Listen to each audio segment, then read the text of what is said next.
All right, so this is actually crazy. If you've ever wondered what your teeth look like up close in a microscope, this is what it is. So he basically goes in and scrapes off, and what this is, and people are asking me, what the heck is this? This is the salivary pellicle and some plaque and food and gunk that's stuck on your teeth. This is what you brush away in 48 hours. If you brush it away, it's gone forever. If you leave it in 48 hours, I mean, that's pretty gunky. It's a lot gunkier than you probably will have. But still, this is what you brush off every night. And if you leave it, it will turn into calculus and harden, and this stuff will stay forever. And so what you're seeing is probably this bacteria that will eat on that food and then basically poo out some acid, and that acid sits on your teeth, etches it away, and causes those cavities.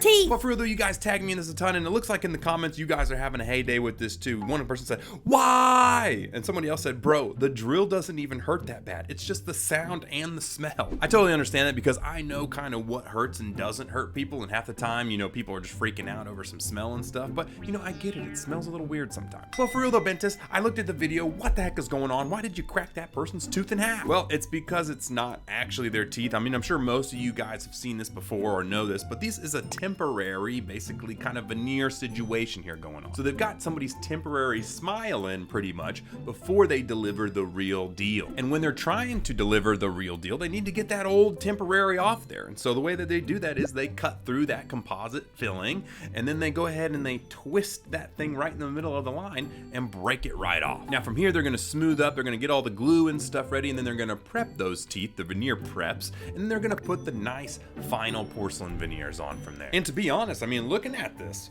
the guy did a pretty good job on the temporaries. I wouldn't have even known that they weren't the real deal themselves. So whoever this dentist is, congrats to you, man. You're pretty good at what you do. So don't find another reason to fear the dentist, and don't worry, we're not gonna go ahead and drill and crack your tooth in half. Unless, well, that's what we're supposed to be doing.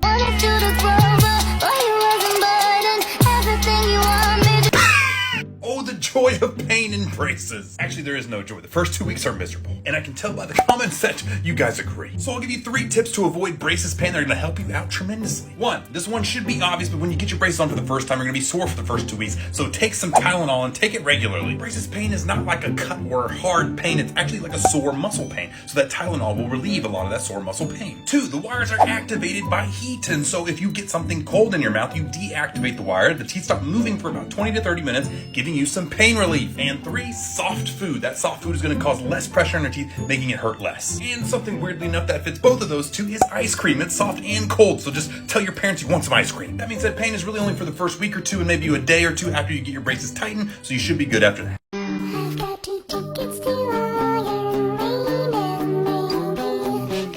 What the heck is going on in this girl's mouth is what these comments are telling me when they're tagging me 100 times. And it actually looks like some of you in the comments figured it out, because we got one saying, the mewing makes me feel so uncomfortable.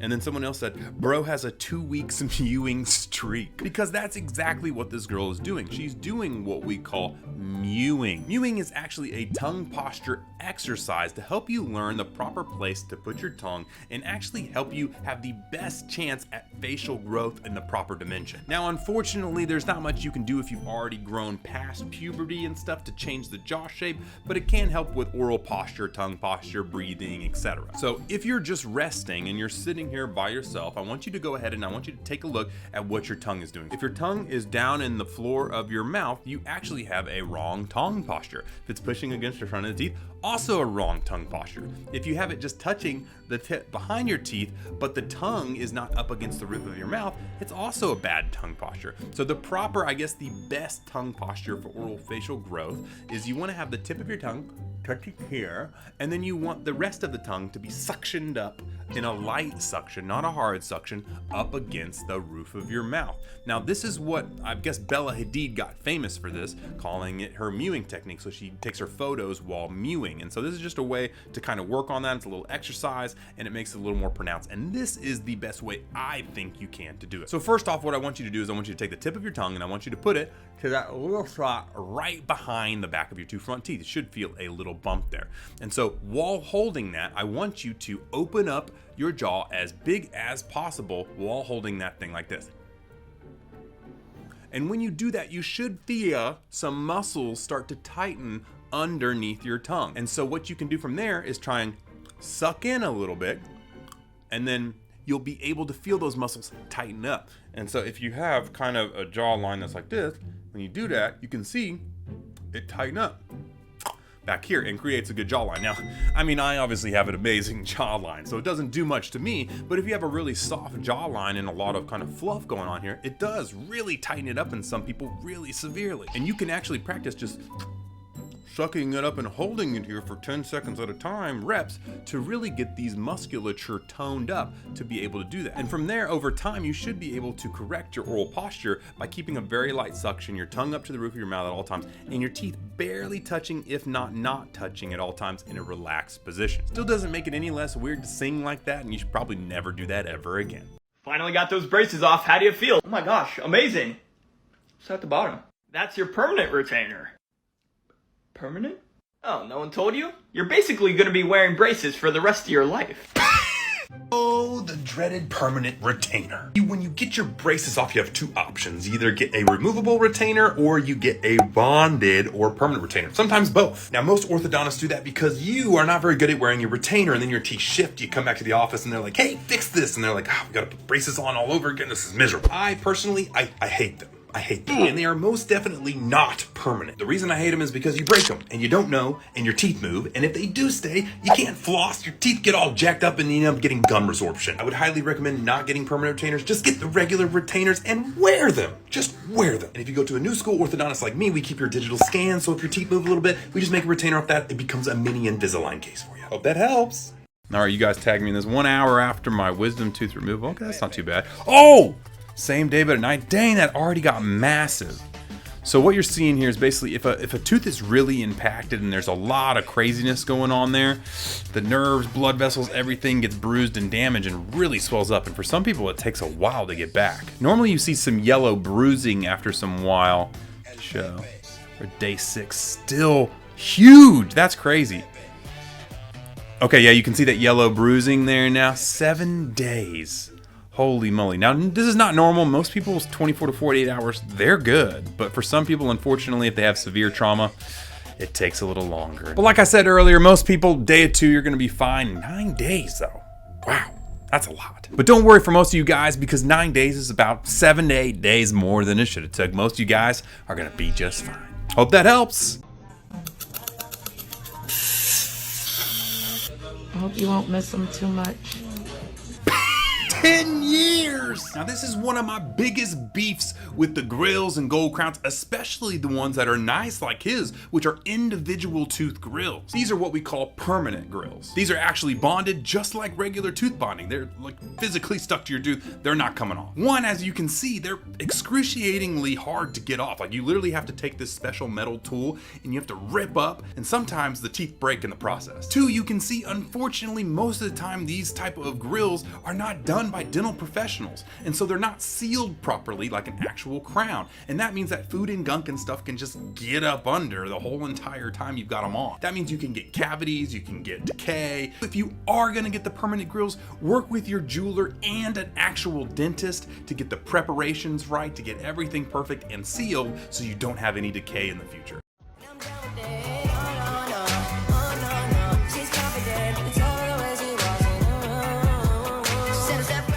Okay, we have to have a talk because I've seen something in the past couple years that I just have never seen before, and it's become a huge trend, and I want you to tell me what's going on. You see, back in the day when we took people's braces off, they loved to have their teeth shaped, and they wanted them nice and smooth and perfectly straight and rounded off in the corners, and you know, the softer features really did make certain people look better than others. And then all of a sudden, the past couple years, I have gotten nothing but hate if I go anywhere near somebody's canines. In fact, I did it 3-4 years ago where I took somebody's canines, smooth them down, and at that fateful day, it was the last time I would ever do that because that person was so mad at me that I took their pointy canines and made them rounder. Now I don't ever touch somebody's canines when we take their braces off unless I actually physically ask them. I say, do you want me to round off your canines or no?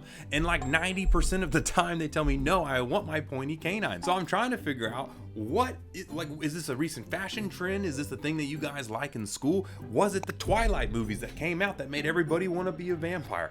I don't know, but it confuses the heck out of me. And just so you guys know a little bit of, I guess, oral facial growth construction stuff, normally males will look better with sharper, stronger features. And so normally in males, we would leave things more square and we would leave things more pointy.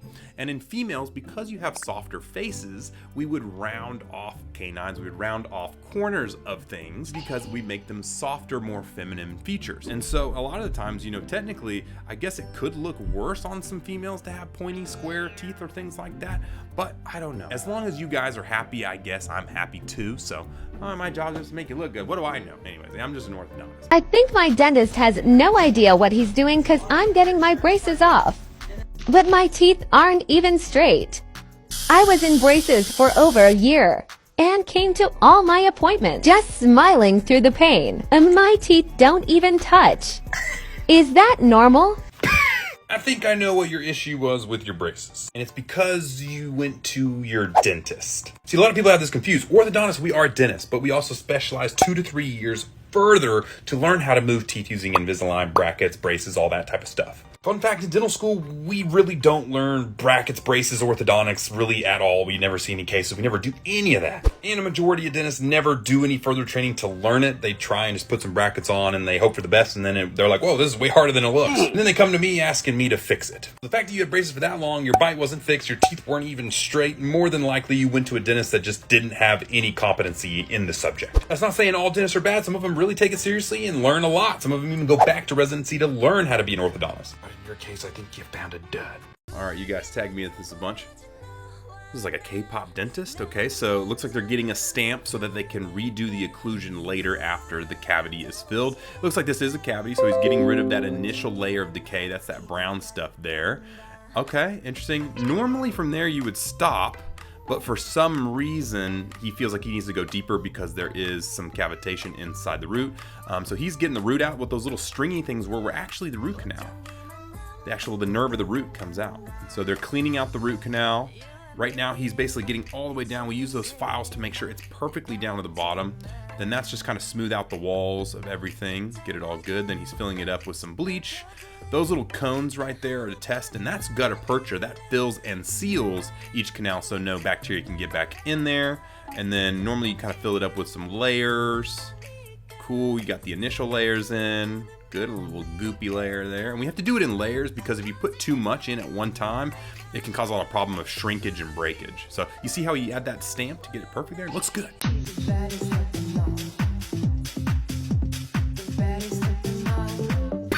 Holy plaque and calculus. Well, for that, I cannot tell you how many times I've had people say they brush their teeth 3, 4, 5 times a day, and then when I go to floss, this happens. You see, your teeth not only carry bacteria on the front, but between the teeth. And if you guys didn't know, you have a thing called a periodontal pocket. Basically, your teeth sits in the bone, but there is a collar or a pocket of gum tissue that surrounds it. Kind of think like a neck pocket here. It's just like just a little bit of gum tissue covering that too. And up inside that pocket, gunk and stuff can sit, and then it will slowly turn from plaque into calculus, which is super hard. The best way to get rid of that plaque?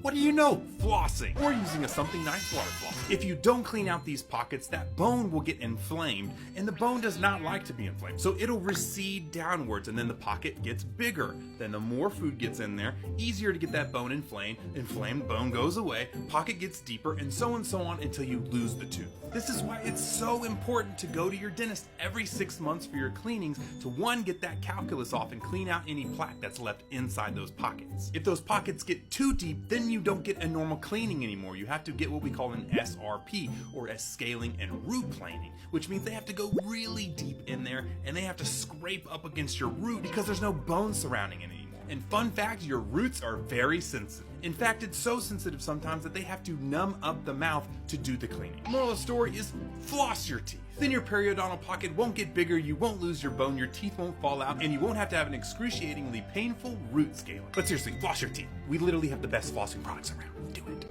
How do some of these people have such a symmetrical face? Okay, wait, normal?